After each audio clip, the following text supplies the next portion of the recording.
xuquuqda iyo waajibaadka muwaadiniinta ee doorashooyinka 2020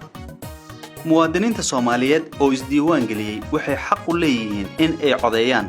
qof kasta wuxuu xaq u leeyahay in uu codkiisa dhiibto iyadoo aan loo eegayn muuqaalkiisa dhaqaalihiisa lixaadkiisa iyo halka uu ka soo jeedo midna sidoo kale dastuurku wuxuu muwaadinka siinayaa xaq ah in uu xisbi samaysto ama uu ku biiro xisbi jira oo ku qancay mabaadi'diisa muwaadiniinta way u sameeyeen yihiin ka qaybgalka codeynta codbixiye kasta wuxuu leeyahay hal cod oo kaliya maalinta doorashada qofna lama siin karo fursad codeyn oo dheeraad ah codbixiyaha isdiiwaan galiyay kaliya ayaa heli kara fursadda codbixinta maalinta doorashada codadka lama iibsan karo lamana iibin karo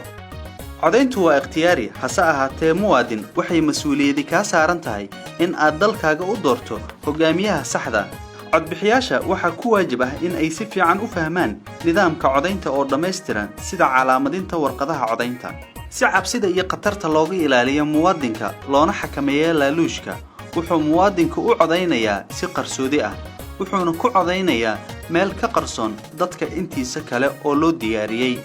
marka aad noqoto muwaadin firfircoon oo dareensan lahaanshaha wadankiisa ayaa talo ku yeelan kartaa doorashada wakiilada siyaasadda kugu matala ee gaara go'aamada saameynta ku yeesha noloshaada iyo mustaqbalka dalkaaga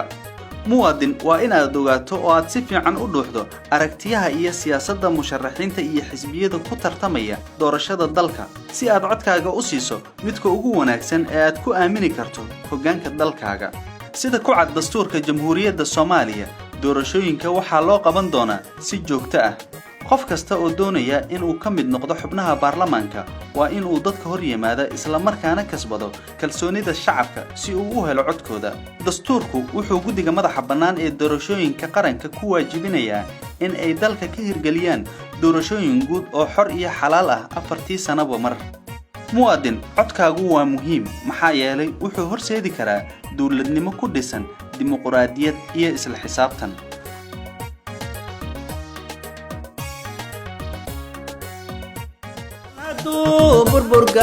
xuquuqda iyo waajibaadka muwaadiniinta ee doorashooyinka 2020 muwaadiniinta Soomaaliyeed oo isdiiwaan galiyay waliba hagan leeyna inoo odeeyaan qof walba mayba hagan leeyahay inoo dhiibada iyadoo lan fiiriyana muuqaaljay dhaqaalahay lihaadhay iyo deegaanku saka jeeda saas oo kale muwaadinka mayba dastuurka siiyay xaq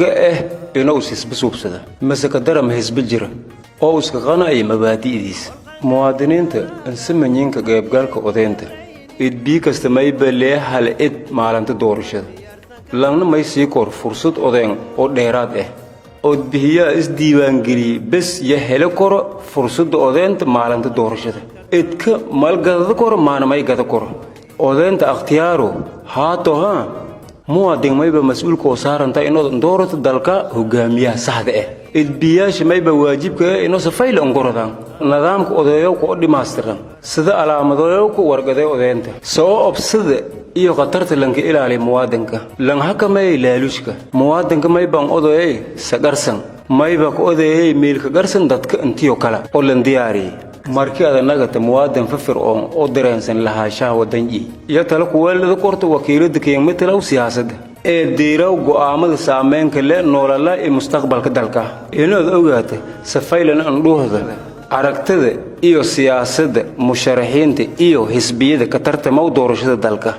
saadidka ansiida kan ka fayl oo aad ka aamini karto hoggaanka dalka